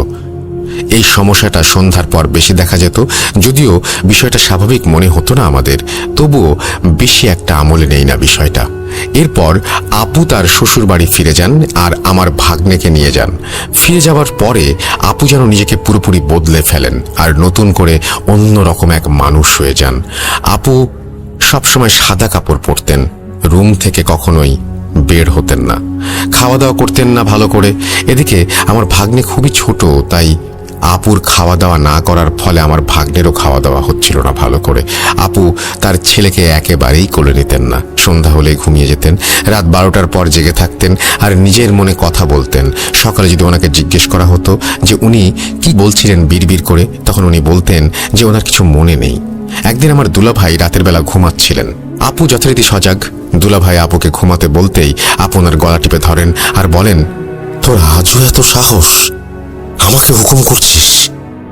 তোর আর তোর পরিবারের সাথে আমার কোনো লেনাদেনা নেই, আমাকে আমার মতোই থাকতে দে, নাইলে তোর বংশে লাশের স্তূপ বানিয়ে দেব। এই কথা বলা শেষ করে আপু আমার দুলাভাইয়ের গলা ছেড়ে দিয়ে বলেন, আমাকে মাফ করবেন, আমি আর পারছি না, আমাকে সাহায্য করুন। এই বলে নাকি আপু অজ্ঞান হয়ে যায়। দুলাভাই সেদিন রাতে আপুর শ্বশুর বাড়িতে কথাগুলো জানান, আর আপুকে বর্তমান সমস্যা দেখে ওনারা আবার হুজুরের কাছে যাবার সিদ্ধান্ত নেন। হুজুরের কাছে গেলে হুজুর বলেন যে আমার আপুকে ওনার বাসায় নিয়ে গিয়ে দেখবেন। পরের দিন মাগরিবের নামাজ পড়ে হুজুর আপুদের বাসায় যান, কিন্তু উনি বাড়ির দরজার ভেতর যেতে চাইলেন না। কেন যেতে চাইলেন না জিজ্ঞেস করার পর উনি উত্তর দিলেন, কালো এক ছায়া আপনাদের বাড়িকে ঘিরে রেখেছে, আমি ভেতরে যাব না, আপনাদের বৌমাকে আমার বাসায় নিয়ে আসবেন, আগামীকাল সেখানেই ওকে দেখব। হুজুরের এই কথাগুলো শুনে আপুর শ্বশুর বাড়ির লোকজন ভীষণভাবে চিন্তিত হয়ে যান। পরের দিন সকালবেলা হুজুর আপুর শ্বশুরকে ফোন দিয়ে বলেন, আমাকে ক্ষমা করবেন, আপনার ছেলের বইয়ের চিকিৎসা আমি করতে পারবো না, আমি কোনো কবিরাজ নই, আপনারা ভালো কাউকে দেখান, আমি মাফ চাই। এই বলে হুজুর ফোন কেটে দেন। বারবার ফোন দেওয়া হলেও উনি আর কোনো ফোন রিসিভ করেননি। আপুর শ্বশুর বাড়ির মসজিদে নামাজের পর হুজুরের সাথে দেখা করতে চাইলেও হুজুর প্রতিবার এড়িয়ে চলতেন আপুর শ্বশুরকে। এদিকে আপুর সমস্যা বাড়তেই থাকে। রাতের বেলা দুলাভাই ঘুমালে আপু দুলাভাইকে অনেক কথা বলতেন, হুমকি দিতেন, আর তখন আপুর মুখ থেকে ধোয়ার মতো বাজে দুর্গন্ধযুক্ত বাতাস বের হতো। এতই বাজে গন্ধ ছিল যে দুলাভাই রুমে থাকতে পারতেন না। আস্তে আস্তে আপুর শরীরে নানান জায়গায় দাগ দেখা দিতে লাগলো। হঠাৎ করে আপু খাওয়া দাওয়া বেড়ে গিয়েছিল। এরপর আপু নাকি 4-5 জনের ভাত তরকারি একাই খেয়ে নিতেন আর বাসায় সবার সাথে দুর্ব্যবহার করতেন। দিন, মাস, বছর পার হচ্ছিল এভাবেই। সমস্যাগুলো যেন বাড়ছিল আস্তে আস্তে, কিন্তু অনেক কবিরাজ ডাক্তার দেখিয়েও কোনো সমাধান পাওয়া যাচ্ছিল না। এদিকে আমার ভাগ্নের বয়স 1 বছরের ওপর হয়ে গিয়েছিল তখন। একদিন রাতের বেলা যখন আপুর বাসায় রান্না হচ্ছিল, তখন নাকি আপু রান্নাঘরে গিয়ে ওনার শাশুড়ি আর ভাবিকে বলছিলেন, রান্না হয়নি? আরে রান্না করে কি হবে, দেখ কিভাবে খেতে হয়। এই বলে আপু নাকি কাঁচা মুরগির মাংস খেতে যাচ্ছিলেন। মুরগির একটা মাংস মুখে দেবার সময় আপুর শাশুড়ি আর ভাবি দেখলেন আপুকে যেন অদৃশ্য কিছু ধাক্কা দিয়ে ফেলে দিল, মানে মাংসটা খেতে দিল না। এরপর আপু মেঝেতে পড়ে গিয়ে বলতে লাগলেন, আপনাদের দোহাই লাগে, বাবার বাড়িতে পাঠিয়ে দিন আমাকে, ওখানেই সব সমাধান হবে, আমাকে সাহায্য করুন। এই বলেই আপু জ্ঞান হারান। এরপর আপুকে বাড়ি নিয়ে যাওয়া হয়। বাড়ি আসার পর আপু ওনার ছেলের জন্য পাগল হয়ে গিয়েছিলেন। ছেলেকে ছাড়া এক মুহূর্ত থাকবেন না বলে জানান, এবং এও জানান যে শ্বশুর বাড়িও আর যাবেন না। অগত্যা আমার ভাগ্নেকেও নিয়ে আসা হয় বাড়িতে। বাসায় আসার পর আপু আর আমার ভাগ্নের সাথে আমার আম্মু ঘুমাতেন। আম্মু ঘুমাতেন বললে ভুল হবে, আম্মু আসলে রাতের বেলা জেগে জেগে ওনাদের দুজনকে পাহারা দিতেন।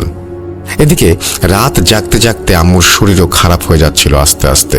আপু যেন আস্তে আস্তে একেবারেই বদলে গেলেন।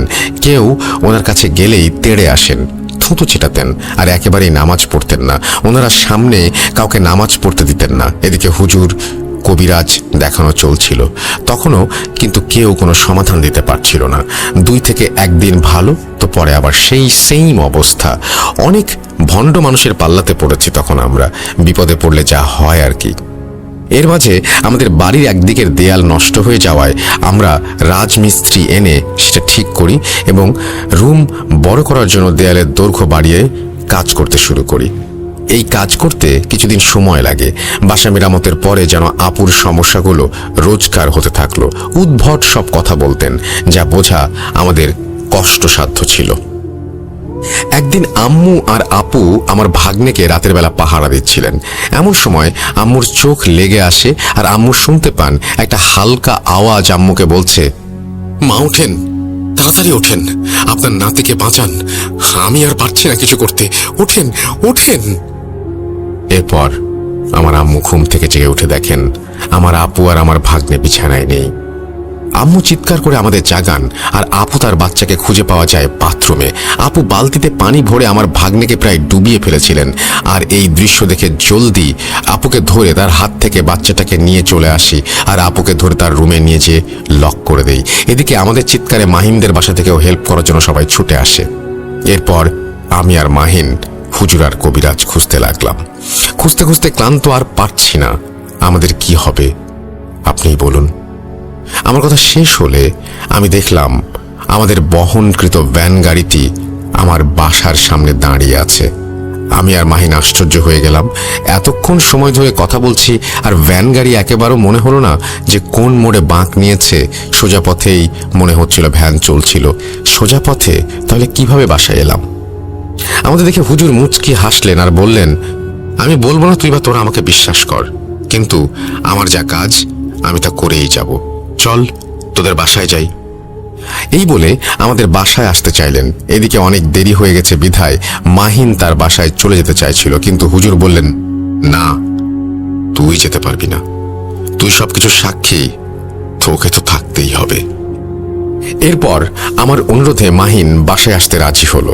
অবশেষে হুজুরকে নিয়ে আমরা বাসায় ফিরলাম। হুজুর আব্বুর সাথে দেখা করলেন আর আমার বোনের দরজার সামনে কিছু একটা পড়লেন আর ওনার সাথে থাকা ব্যাগ থেকে একটি সাদা চক বের করে আপুর রুমের দরজার সামনে দাগ দিয়ে দিলেন। এরপর উনি আমাদের সাথে নিয়ে ড্রয়িং রুমে বসলেন আর বললেন, তোদের মেয়ের সমস্যা আমি জানি, এই জন্যই তো আমি এসেছি এখানে। আমি ঘুরে বেড়াই আর যেখানে আমাকে দরকার হয় আমি সেখানে নিজেই চলে যাই। কেউ ডাকলেও আমি যাই না। তোদের মেয়ের সমস্যা শুনবি? আমরা সবাই অধীর অপেক্ষা করছিলাম হুজুর কি বলেন সেটা শোনার জন্য। আমরা হুজুরকে হ্যাঁ বোধক ইশারা জানাতেই হুজুর বলতে লাগলেন, 1500 বছরের বেশি বয়স্ক, নিকৃষ্ট, পাপী, অবাধ্য জিনকে আহ্বান করা হয়েছে তোদের মেয়ের জীবন নাশ করতে। তোদের মেয়ে কেন বেঁচে আছে জানিস? তবে শোন, তোদের মেয়ের দাদা উনি ছিলেন খুব ধার্মিক আর পরহেজগার একজন ব্যক্তি। তোরাও আল্লাহর রহমতে নামাজি আর ধার্মিক। তোর মেয়ের দাদা কয়েকটা জিন পালতেন, এর মধ্যে 3 জনকে তোদের মেয়ের দাদা মৃত্যুর আগে তোদের পরিবারকে রক্ষা করার জন্য জিম্মা দিয়ে যান। কিন্তু এই 1500 বছরের শয়তান জিন তাদের মধ্যে 2 জনকে মেরে ফেলেছে, আর একজন এখনো তোদের মেয়েকে রক্ষা করে আসছে। ওকে মারতে পারেনি কারণ 3 জনের মধ্যে সে সব থেকে শক্তিশালী।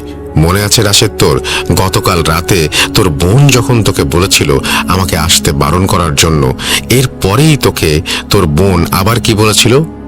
ভয় পেও না, তাই তো? এই কথা সেই রক্ষাকারী জিনের। তোর মেয়ের জামাইকে রাতের বেলা কাঁদো কাঁদো গলায় সেই বলতো যে আর পারছি না। তোদের মেয়ের গর্ভে তোদের নাতি থাকা অবস্থায় ব্যথার উপক্রম করতো যখন শয়তান, তখন সেই রক্ষক জিনই সেটা সমাধান করত। তোদের মেয়ে জামাইকে নামাজে শয়তানটা ধাক্কা দিলে সেই রক্ষক জিনই ওর মাথায় আবার সূরা মনে করে নামাজ পড়তে সাহায্য করে। কাঁচা মাংস খেতে গেলে তোদের মেয়েকে সেই বাধা দিয়েছিল। তোর মেয়ের জামাইয়ের বড় ভাইয়ের ছেলেকেও এই জিনই রক্ষা করেছিল সেদিন। সে তোর পরিবারকে রক্ষা করে আসছে নানান ভাবে। এতটুকু শুনে আমি জিজ্ঞাসা করলাম, হুজুর 1500 বছরের জিনকে আহ্বান করা হয়েছে মানে বুঝলাম না। আমার কথা শুনে হুজুর হাসলেন আর বললেন, এর উত্তর একজনই দিতে পারে, মাহিন। হুজুরের কথা শুনে আমি আর আমার পরিবার এমন শক খেলাম সেটা বলে আর বোঝাতে পারবো না। আমরা সবাই মাহিনের দিকে তাকাতেই দেখলাম মাহিন প্রচন্ড রাগ নিয়ে হুজুরের দিকে তাকিয়ে আছে আর বলছে, ভেবেছিলাম কোনোদিন কেউ জানবে না, কিন্তু আপনি কোথা থেকে এসে জেনে গেলেন সবকিছু? আমি এবার প্রচন্ড রাগ নিয়ে মাহিনের গালে একটা চর বসিয়ে বলি, সবকিছু খুলে বল মাহিন। এরপর মাহিন বলতে শুরু করলো, রিমাকে আমি কখনো আপন নজরে দেখিনি। ওকে আমি ভালোবাসতাম, কিন্তু আমার ভালোবাসার কোনো মূল্যও দিত না আর বুঝতেও চাইতো না। কখনো বলতেও পারিনি ওকে। একে তো বন্ধুর বোন, তা আবার বয়সে বড়। ওর বিয়ের কথা উঠলে আমি কি করব ভেবে অনেক কিছু করব বলে ভাবি, কিন্তু আমি ইন্টারমিডিয়েটের এক ছেলে, কি বা করব? শেষমেশ কোনো পথ না পেয়ে আমার মাথায় একটা শয়তানি প্ল্যান আসে। বিভিন্ন জায়গায় অনেক খুঁজে খুঁজে এক তান্ত্রিকের সন্ধান পাই। নিজের জমানো টাকা তার কাছে দিয়ে তার মাধ্যমে রিমার বিয়ে বন্ধ করার জন্য কালো জাদু করি। ভাবছিলাম আর বেশি কিছু করব না, কিন্তু হুজুরের কাছে গিয়ে জাদু কাটিয়ে রিমার বিয়ে দিলি তোরা।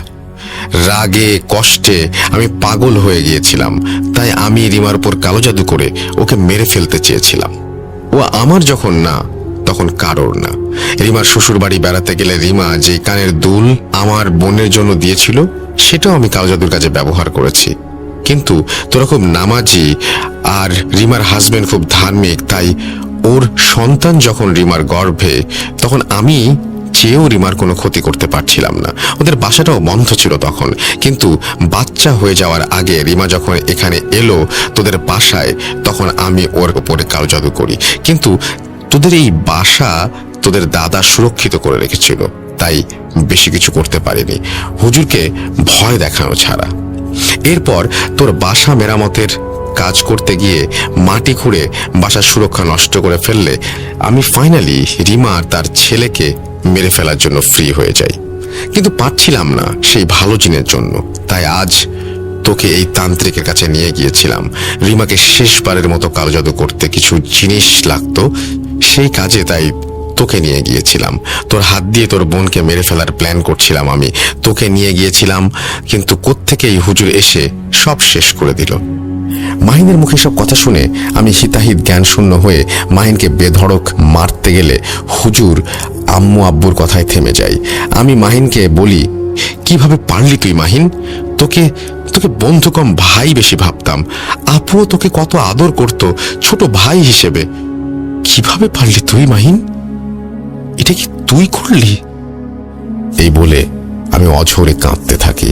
আমার কান্না দেখে মাহিন আমার কাঁধে হাত রেখে কাঁদো কাঁদো হয়ে বলে, বন্ধু রাগ আর শয়তানের ধোকায় পড়ে আমি ভুল করেছি, আমাকে মাফ করে দে। রিমাকে ভালো করতে যা করতে হয় আমি করব। মাহিনের কথা শুনে হুজুর মাহিনকে জিজ্ঞেস করলেন, কিভাবে এই কালো জাদু করেছে তোমার তান্ত্রিক? মাহিন বলল, শ্মশান থেকে পুরনো একটি লাশের হাড় ব্যবহার করে এই অবাধ্য জিনকে সেটার মধ্যে বাঁধা হয় এবং সেই হাড়ে রিমা আপুর ব্যবহার করা কাপড়ের টুকরো আটকে সেই জিনকে খোরাক হিসেবে আপুর রূহ দেয়া হবে বলে ওয়াদা করে কালো জাদু করা হয়েছে। আর এই জাদু যেন আর না কাটানো যায় সেজন্য হাড়টাকে একটি মাটির কলসিতে ভরে কলসিটি পানিপূর্ণ করে নদীতে ফেলে দেয়া হয়েছে। মাহিনের কথাগুলো শুনে হুজুর বললেন, মানে না মেরে যাবে না। আচ্ছা, এখনো সময় হয়নি, আমি 4 দিন পর এসে এর সমাধান করার চেষ্টা করব, বাকিটা আল্লাহর ইচ্ছা। এই 4 দিন বাসায় মাদ্রাসার ছাত্র আনাবি তোরা। 1 মিনিটের জন্য যেন কোরআন পড়া বন্ধ না হয়। তোরা নিজেরাও পড়বি, নামাজ পড়বি, জিকির করবি, দোয়া করবি। আমি বাসা বন্ধ করে দিয়ে যাচ্ছি। এই বলে হুজুর বাসা বন্ধ করে চলে গেলেন। এরপর আমাদের বাসায় হুজুরের কথা মতো কোরআন পাঠ শুরু হয় মাদ্রাসার ছাত্রদের নিয়ে এসে। আমার ফরজ নামাজ সহ সকল নামাজ আদায় করি এই 4 দিন। এই 4 দিনে শুরুর দিকে আপুর থেকে চিৎকার শুনতে পেতাম যে কেউ ভেতর থেকে বলছে, বন্ধ কর বলছি, আমি আর পারছি না। এরপর আপু নিজেই আবার বলতেন, আল্লাহর কালামের শব্দ শয়তানের কানে বিষ। তোর দিন শেষ হয়ে আসছে, ইনশাআল্লাহ এবার সব ঠিক হয়ে যাবে। এরপর থেকে আপুর রুম থেকে আর আওয়াজ শুনতে পাইনি আমরা। এই 4 দিন সকাল সন্ধ্যা রাত আপুকে খাইয়ে দিতেন আম্মু। 4 দিন পর সন্ধ্যায় হুজুর আমাদের বাসায় আসলেন। উনি আপুর রুমের সামনে গিয়ে সেদিনের দেয়া চকের দাগের একটা কোনায় কেটে ঢুকে পড়লেন। হুজুরকে দেখে আপু হুজুরকে খুব সুন্দর করে সালাম দিল। হুজুর আপুর সালামের উত্তর নিয়ে বললেন, আল্লাহ তোর ওপর আরো রহমত দান করুন। নাম কি তোর? তুই কি এই পরিবার রক্ষা করছিস? আল্লাহ এর ইনাম দেবে তোর জন্য, অপেক্ষা করবে ইনশাল্লাহ। এখন থেকে তুই সাহায্য করবি এবং মেয়েটাকে সুস্থ করতে। কি করবি তো? হুজুরের কথা শুনে আপু বললেন, ইনশাল্লাহ হুজুর, আমার নাম হামজা। এরপর হুজুর একটা কাগজ নিয়ে অনেক কিছু লিখলেন আর লেখা শেষ হলে সেটা একটা গ্লাসের পানিতে ডুবিয়ে দিলেন। এরপর দোয়া পড়ে পানিতে ফু দিয়ে কাগজটা বের করে আমাদের হাতে দিয়ে বললেন, এই কাগজ এমন জায়গায় পুঁতে দিয়ে আসতে হবে যেখানে সন্ধ্যার পরেও অন্ধকার থাকে না। কোনো না কোনো কোল থেকে আলো সেই জায়গায় গিয়ে পড়ে, সেখানে পুঁতে দে। কিন্তু কোথায় পুঁতে দিলি সেটা কাউকে বলবি না, কাউকে না, আমাকেও না। হুজুরের কথা শুনে আমার আব্বু কাগজটা পুঁতে দিতে চলে গেলেন। আমার আব্বু রুম থেকে বের হতেই আমার আপু নড়ে চড়ে বসলেন আর হুজুরকে বলতে লাগলেন, তোরা কত ভীতু আর কত অসহায়, কতজন মিলে আমাদের বিরুদ্ধে লড়ছিস। দেখ কত ক্ষমতা যে এতজন মিলেও আমাকে হারাতে পারছিস না। রূহ যদি নিতে না পারি তাহলে কাউকে না কাউকে আমি মারবই। এই কথা শুনে হুজুর বললেন, আমরা এতজন নই, আমরা আল্লাহর রহমতের আশায় সবাই একটাই দোয়া করছি, এই মেয়ের সুস্থতা। হতে পারি অনেকজন উপস্থিত আমরা, কিন্তু আমাদের দোয়া একটাই, আর এই একটা দোয়ার কাছেই তুই হারবি। এরপর আব্বু ফিরে এসে গ্লাসে থাকা পানি আপুকে খাইয়ে দেন। আপু পানি কিছুতেই খাবেন না। অনেক মানা করলেও এই 4 দিনের কাজে আপুর ভেতর সেই শয়তান অনেকটাই দুর্বল হয়ে গিয়েছিল। তাই আপুকে আমরা সহজেই পানি খাওয়াতে পেরেছিলাম। আপু নাকি খাওয়ার পর হুজুর কিছু দোয়া পড়ে আপুর গায়ে ফু দিলেন আর বললেন, তুই আছিস হামজা, কালো জাদুর জিনিসগুলো বের করে দে। এরপর আপু অঝরে বমি করতে লাগলেন। বমির সাথে চুল আর কাপড় বের হচ্ছিল। বমি করে আপু অজ্ঞান হয়ে যান। হুজুর আপুর হাতে একটা তাবিজ বেঁধে দিলেন। বললেন, এই কালো জাদুর আসল জিনিস সেই লাশের হাড়, সেটা আর পাওয়া সম্ভব না। তাই তোদের মেয়ে সেই কালো জাদুর মাঝে একটা দেয়াল তৈরি করে দিলাম। দেয়ালটা এই তাবিজ আর এই কাগজে যেটা পুঁতে আসলি সেটা বানিয়ে দিলাম। মেয়ের ভেতর থেকে কালো জাদুর জিনিস বের করা হয়েছে, জিন ভর করতে পারবে না। আর যতদিন এই দেয়াল আছে মনে রাখবি এই তাবিজ যেন খোলা না হয়, আর ওই কাগজ যদি ওখান থেকে বের করে ফেলা হয় আর কিছুই করা সম্ভব হবে না। যা, আল্লাহর দয়ায় এখন থেকে তোদের মেয়ে সুস্থ। আর তোরা চাইলে হামজা তোদের সাথে থাকবে, নইলে ওকে আমি নিয়ে যাব। আমরা হুজুরকে বলি, যেহেতু দাদু আমাদের পরিবারকে রক্ষা করার জন্য জিন ডেকে গেছেন, তাহলে হয়তো এর কোনো কারণ আছে। তাই আমরা হামজাকে আমাদের রক্ষক হিসেবে থাকতে বলি, কিন্তু তার অস্তিত্ব যেন আমরা না বুঝি সেই শর্তও তাকে দেই। এরপর আমরা হুজুরকে জিজ্ঞাসা করি মাহিনকে নিয়ে কি করা উচিত। হুজুর আমাদের বললেন, দেখ, বান্দা তার ভুল বুঝতে পারলে আল্লাহ তাকে ক্ষমা করে দেন, ওর পাপের শাস্তি আল্লাহ ওকে দেবেন, তোরা চাইলে ওকে মাফ করে দে, ভুল করেছে ও। এই বলে হুজুর আমাদের বাসা থেকে চলে যান। এর একটু পর আপুর জ্ঞান ফিরে আসে এবং আপুকে আমরা সবকিছু জানাই। মাহিনের করা এই কাজ আপু বিলিভ করতেই পারছিলেন না। এরপর থেকে মাহিনের সাথে আমার সম্পর্ক একেবারে শেষ হয়ে যায়। আমি আর আব্বু মিলে সেই তান্ত্রিকের সাথে দেখা করতে গিয়েছিলাম, যার কাছে মাহিন আমাকে নিয়ে গিয়েছিল, কিন্তু তাকে আর সেখানে পাইনি।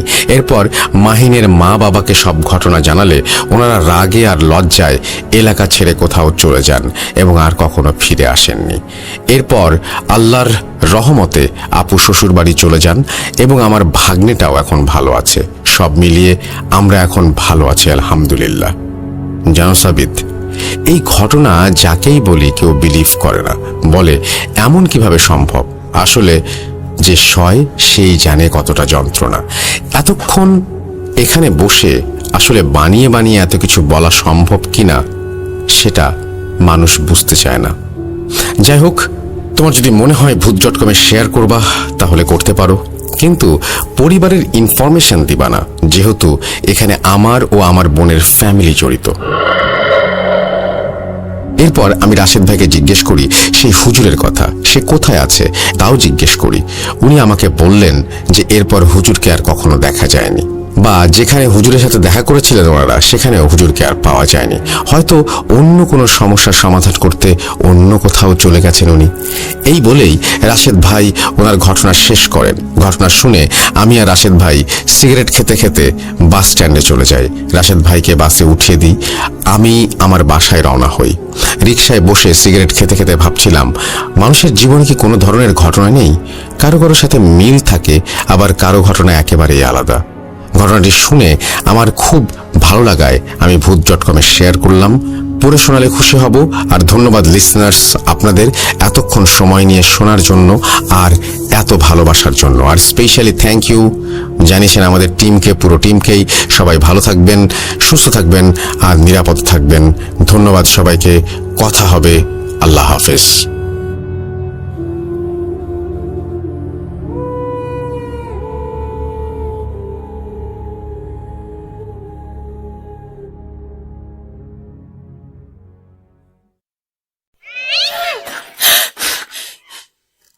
আজ আবার শুনতে পাচ্ছেন শব্দটা? ভয়ের আরেক নাম ভূত.com with Russell.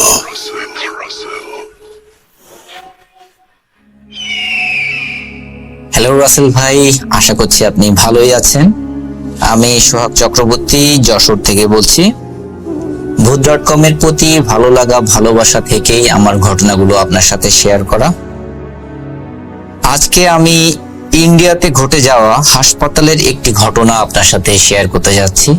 অনেকেই হাসপাতাল মর্গ কেন্দ্রিক ঘটনা অনেক পছন্দ করে, এই জন্য ভাবলাম আমার জানা এই ঘটনাটি আপনাদের সবার সাথে শেয়ার করি। ঘটনাটি ঘটেছিল 2015 সালের। আমার এক পরিচিত লোক তার ছেলেকে নিয়ে চিকিৎসার জন্য ইন্ডিয়াতে গিয়েছিল। বলে রাখা ভালো, ওনার স্ত্রী কিছুদিন আগে মারা গিয়েছিল এবং ওই ব্যক্তিও গুরুতর অসুস্থ ছিলেন। তার ছেলের বয়স 15-16 বছর। তো তিনিও খুব গুরুতর অসুস্থ হওয়ায় তারা ভ্যালোরে ট্রিটমেন্টের জন্য গিয়েছিলেন। আমার অনেক পরিচিত জন ইন্ডিয়াতে থাকার সুবাদে উনি আমার সাথে যোগাযোগ করে অনেকের পরিচয় পরিচিতি নিয়েই ওখানে গিয়েছিলেন। তো দুঃখের ব্যাপার হচ্ছে উনি ইন্ডিয়াতে একটা স্বনামধন্য হাসপাতালে চিকিৎসার জন্য গিয়েছিলেন। ওনার কিডনি রোগ ছিল। উনি 25 দিন ওই হাসপাতালে ভর্তি থাকাকালীন সময়েই 25 দিনের দিনই তিনি মৃত্যুবরণ করেন। যেহেতু ওনার স্ত্রী ছিল না আর সাথে ওনার ছেলে ছিল, ওনার আসলে বাংলাদেশে তেমন কোনো রিলেটিভ ছিল না, যে ওখানে যোগাযোগ করবে বা পুরো প্রক্রিয়াটি ম্যানেজ করবে এরকম। তো যখন তার ছেলেটির বাবা মারা যায়, ছেলেটি অনেকটা অসহায় অবস্থার মধ্যে পড়ে যায়। যদিও এর আগে সে বাবার সাথে 4 থেকে 5 বার ইন্ডিয়াতে ভ্রমণ করেছেন, কিন্তু ভ্যালোরে এবারই তারা প্রথম। সো ওখানকার রাস্তাঘাট, কথাবার্তা, মানুষের সাথে এই জিনিসগুলো তার তেমন পরিচিতি ছিল না। তো বাবার চিকিৎসার জন্য অনেক জিনিস তাকে কিনতে গেলেও অনেক সমস্যার মধ্যে পড়তে হচ্ছিল, কারণ সে ওখানকার ভাষা ঠিকভাবে জানে না। এমন অবস্থায় তার বাবা যখন মারা যায়, সে চরম হতাশার মধ্যে পড়ে এবং বুঝতে পারে না সে কি করবে। একে তো সে একটা বড় শোক, একটা ধাক্কার মধ্যে পড়েছে, তার বয়স অনেক কম, তারপরেও সে সম্পূর্ণ অপরিচিত একটি জায়গা। বুঝে দেখুন রাসেল ভাই, এমন পরিস্থিতিতে যদি মানুষ পড়ে, তখন তার আসলে মাথা কোন দিকে কাজ করবে আর করবে না, এটি কিন্তু আসলে ভাবা সত্যিই কঠিন। তো প্রথম দিন যেদিন তার বাবা মারা যায়, বলে রাখা ভালো, তার বাবা মারা যায় রাত 11:50-55 দিকে। তো হাসপাতাল কর্তৃপক্ষ কিছু ফর্মালিটি থাকে, সেই ফর্মালিটি গুলো ফিল আপ করে তার বাবার লাশ ওখান থেকে নিয়ে যাওয়ার জন্য বলে। কিন্তু ছেলেটি আসলে বাংলাদেশ থেকে যাওয়ায় আর তার বয়স কম হয়, সে অনেক কাকুতি মিনতি করে তার বাবাকে সকাল পর্যন্ত হাসপাতালে রাখার জন্য। কিন্তু আসলে হাসপাতালের একটা নিয়ম থাকে রাসেল ভাই, যে মৃত মানুষকে তারা সাধারণ কেবিনে রাখে না। তো ওই ব্যক্তিকে লাশ ঘরের সামনে একটা ছোট ঘর মতো আছে, আমি বিবরণে যতটুকু জেনেছি। ঘরটি বেশ ছোট, সেখানে মোট 6টা লাশ রাখা ছিল। অনেক সময় দ্রুত ডেলিভারির জন্য ওই লাশগুলোকে ওই ঘরে রাখা হয়। যারা দেখা গেল 1 ঘন্টা, 2 ঘন্টা, 3 ঘন্টার ভিতরে নিয়ে যাবে লাশগুলো, সেরকম লোকেদের ক্ষেত্রে ওই লাশগুলো ওখানে রাখা হয়। তো সেরকম একটা জায়গায় রাখা হয়েছিল। এবং সেখান থেকে একটু বিবরণে আমি বলি আসল ভাই, সে যে আমাকে যেভাবে বলেছে, সেই ঘরটা থেকে আপনাকে বাইরে বের হতে গেলে মিনিমাম আপনাকে 100 পা সামনে যাওয়া লাগবে। সেখানে একটি ক্রপসিক্যাল গেট আছে, এবং সেখানে ক্রপসিক্যাল গেট গুলো আমরা যেমন হয় যে বাইরে থেকে ভিতর দেখা যায় ফাঁকা ফাঁকা ফাঁকা ফাঁকা হয়, এরকম টাইপের ক্রপসিক্যাল গেট না। গেটটার মধ্যে টিনের দিয়ে ওই ফাঁকা জায়গাগুলো বন্ধ করে রাখা, যাতে বাইরে থেকে ভিতরে না দেখা যায়, এইভাবে করা আর কি। তো ওই ছেলেটি তার বাবাকে, সে কোথায় থাকবে এটা বুঝতে পারে না প্রথম। তো সে অনেক বেশি কান্নাকাটি করায় বা বাবাকে জড়িয়ে ধরে থাকায়, যখন ওয়ার্ড বয়রা ওই লাশটি ওখানে এনে রাখে, সে কোনোভাবেই ওখান থেকে যেতে চায় না। তখন ওখানকার ওয়ার্ড বয়রা তাকে অনেক নেওয়ার চেষ্টা করলেও পারে না। সে বলে, যাই হোক না কেন, আমি আমার বাবার সাথেই থাকবো। আসলে তো রাসেল ভাই, যতই মারা যাক, সে তার বাবাই। সে তখন ওই বাবার সাথে থাকার কথা জানায়। ওয়ার্ড বয়রা তাকে নিতে পারে না। তারা অনেক সময় ওয়ার্ড বয়রা বলে যে, তুমি তো ছোট মানুষ, এখানে ভয় পেতে পারো বা অন্য কোনো সমস্যা হতে পারে, যেহেতু ক্রপসিক্যাল গেটটা বাইরে থেকে লাগানো থাকে। সো তুমি এখানে থাকতে পারবে না, তুমি গেটের বাইরে এসে থাকো। কিন্তু সে কোনোভাবে রাজি হয় না। যা তার কাকুতি মিনতি শুনে এক পর্যায়ে গেটে ওখানে যে লোক থাকে, উনি বললো, আচ্ছা ঠিক আছে, তুমি এখানে থাকো, তাহলে আমাদের গেটটা লক করা থাকবে না, গেটটা খোলা থাকবে। তোমার যদি কোনো প্রবলেম হয়, তুমি যাতে দৌড় দিয়ে গেট থেকে বাইরে চলে আসতে পারো বা আমাদের ডাকতে পারো, যদি ভয় পাও আর কি। তো সেইভাবে কাজ হলো। রুমটার মধ্যে রাসেল ভাই একটা নেভি ব্লু কালারের একটা ডিম ভাল্ব দেওয়া, ডিম লাইট আমরা যেটা বলি রুমের মধ্যে লাগাই কম আলোতে, ওরকম একটি লাইট লাগানো। তো সে তার সারা রাতই কান্নাকাটি করেছে। রাত 2টা 3টা এমন সময়ে সে এক পর্যায়ে আর নিচে বসে থাকতে না পেরে, সে হলো বাবার যে বেডটা, যেটা স্ট্রেচার নিয়ে আসা হয়েছে, ওই স্ট্রেচারের পরে উঠেই বাবাকে জড়িয়ে ধরে ঘুমায় পড়ে। এক পর্যায়ে সে কিছু শব্দ শুনতে পায়। শব্দটি এমন হচ্ছে, ইঁদুর সাধারণত রুমের মধ্যে ঢুকলে যেমন হয় ক্যাচকুচ ক্যাচকুচ ক্যাচকুচ করতে থাকে, একটা শব্দ করে ইঁদুরে, ওরকম শব্দ হচ্ছে। তো এখানে ইঁদুর ঢুকতেই পারে, আসলে রুমগুলো তো অত বেশি ভালো না, রুম ইঁদুর ঢুকতেই পারে। তো সে এটাকে তেমন একটা গুরুত্ব দেয় না, এবং এক পর্যায়ে তার মনে হতে থাকে তার বাবা যেন বেঁচে আছে। কারণ সে যখন ওয়ার্ড বয়ের সাথে স্ট্রেচারে করে লাশটি নিয়ে আসছিল, তখন বাবার হাত পা ঠান্ডা হয়ে গিয়েছিল এবং অনেক সাদা হয়ে গিয়েছিল। তার বাবা অনেক ফর্সা লোক, একদম সাদা হয়ে গিয়েছিল। কিন্তু সে যখন বাবাকে জড়িয়ে ধরে শুয়ে আছে, তখন তার মনে হচ্ছে তার বাবা বেঁচে আছে, জীবন্ত তিনি। কারণ তার শরীরে সে টেম্পারেচার ফিল করতে পারছিল। সে একটা মনের মধ্যে কেন জানি তার একটা সাহস তৈরি হয়ে গেল, সে বাবাকে খুব জড়িয়ে ধরেই ওখানে শুয়েছিল। এবার কিছু সময় পর থেকে আরো কিছু অদ্ভুত ঘটনা ঘটা শুরু হলো।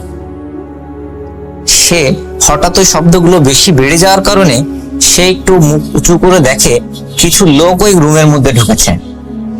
লোকগুলো একেবারে স্পষ্ট না, তারা কিছু কালো কাপড় পরা, কালো জ্যাকেট টাইপের পরা এরকম কিছু লোক, এবং লোকগুলো হেঁটে হেঁটে কিছু লাশের পাশে যাচ্ছে, লাশের কিছু অংশ উঁচু করছে, এবং তারা কিছু কাঁটা জিনিস এনেছে সাথে করে, সেইগুলো দিয়ে লাশের কিছু অংশ কোপ দিয়ে দিয়ে কাটছে।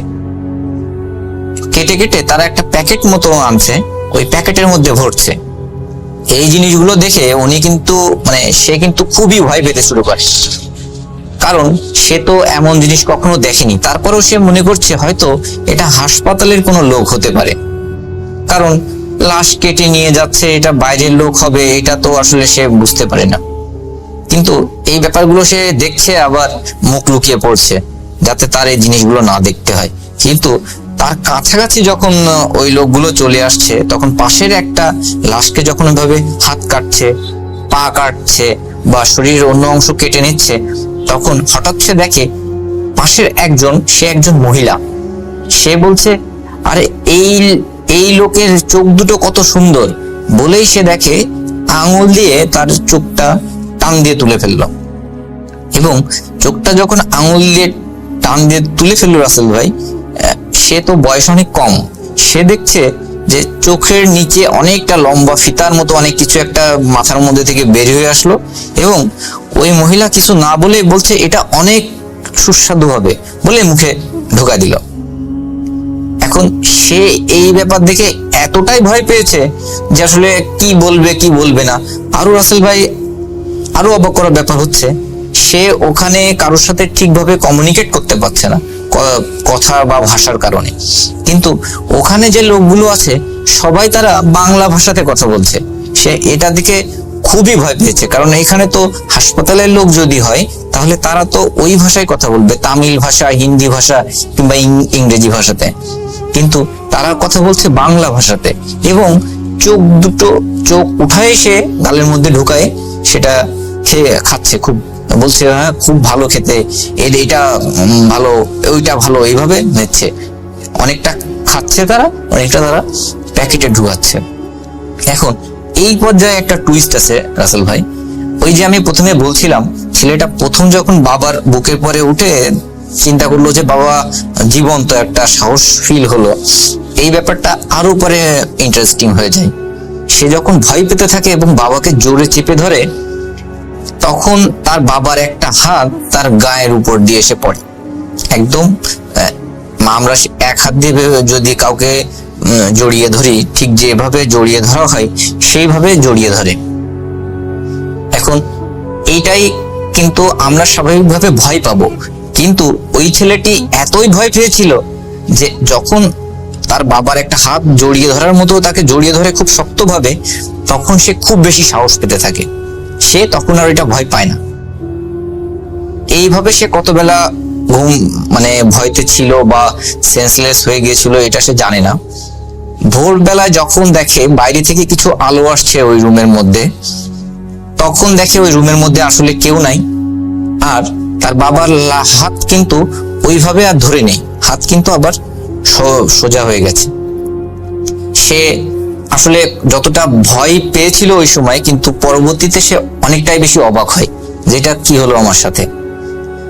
তখন সকাল হলে সে বাইরে গিয়ে ওয়ার্ড বয় যারা ওখানে 2-1 দিন কথা বলে, যাদের সাথে মোটামুটি পরিচিত হয়েছিল, তাদের সাথেই বলে ঘটনাটি এরকম। তখন ওয়ার্ড বয়রা বলে যে আসলে তোমার বয়স কম বলে তোমাকে আমরা ওখানে রাখতে চাচ্ছিলাম না, এই কারণেই।